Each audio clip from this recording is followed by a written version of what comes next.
മാലിന്യങ്ങൾക്കിടയിൽ ദുരിതജീവിതം നയിക്കുന്ന വൃദ്ധൻ കണ്ണൂർ നഗരത്തിന്റെ കണ്ണീർ കാഴ്ചയാകുന്നു. പ്ലാസ്റ്റിക് ഷീറ്റ് മറച്ച ചായ്പിൽ കഴിയുന്ന വൃദ്ധനെക്കുറിച്ച് നാട്ടുകാർക്കൊന്നും അറിയില്ല.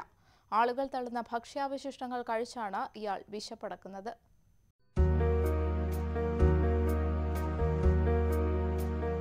നാടൊട്ടുക്കും ശുചീകരണ യജ്ഞം നടക്കുമ്പോൾ കണ്ണൂർ നഗരത്തിൽ മാലിന്യ നീക്കം ഫലപ്രദമാണോ എന്ന അന്വേഷണത്തിനിടെയാണ് കരളലിയിക്കുന്ന ഈ കാഴ്ച ന്യൂസ് 18 ക്യാമറയിൽ പതിഞ്ഞത്.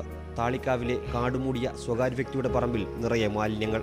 അതിനിടയിൽ 70-നോടടുത്ത് പ്രായം തോന്നിക്കുന്ന വൃദ്ധൻ ഭക്ഷ്യാവശിഷ്ടങ്ങൾ പെറുക്കി കഴിക്കുന്നു.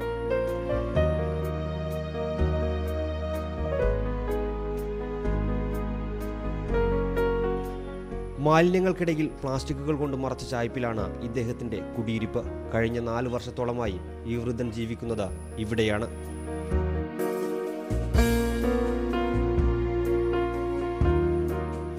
മാലിന്യങ്ങൾക്കിടയിൽ ആളുകൾ പുറന്തള്ളുന്ന ഭക്ഷ്യാവശിഷ്ടങ്ങൾ തന്നെയാണ് ഇദ്ദേഹത്തിന്റെ ജീവൻ നിലനിർത്തുന്നത്. അംഗീകരിക്കാൻ പറ്റൂല. എന്ന് വെച്ച് കഴിഞ്ഞാൽ ഇയാളിപ്പോൾ കുറേ വർഷമായിട്ട് ഇവിടെ ഇപ്പോൾ കാണപ്പെടുന്നുണ്ട്. എന്ന് വെച്ചാൽ വേറെ ആരോടും ഒരു കൈ നീട്ടി 10 പൈസ ചോദിക്കൂല. പോയത് ഒരു വീട്ടിൽ പോയിട്ട് ഒരു ആഹാരത്തിന് ചോദിക്കൂല.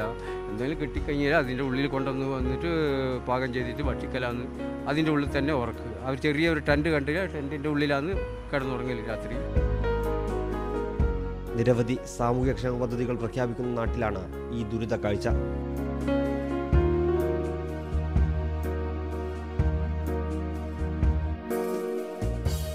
ഒട്ടിയ വയറിന്റെ വിശപ്പടക്കാൻ ആരോ വലിച്ചെറിഞ്ഞ ഭക്ഷണ പദാർത്ഥങ്ങൾക്കിടയിൽ പരതി നോക്കുന്ന ഈ മനുഷ്യനെ കണ്ണൂരുകാർക്ക് ആർക്കും അറിയില്ല. എന്നാൽ ഒന്നുണ്ട്, അദ്ദേഹം താമസിക്കുന്ന ഈ പ്ലാസ്റ്റിക് ഷീറ്റ് കൊണ്ട് മറച്ച കൂരയിൽ നിന്നും നല്ലൊരു സർക്കാർ മന്ദിരത്തിലേക്ക് മാറ്റാൻ അധികൃതർക്ക് സാധിക്കും. സുമേഷ് മൊറാഴയ്ക്കൊപ്പം പ്രദീപ് നാരായണൻ, ന്യൂസ് 18 കണ്ണൂർ.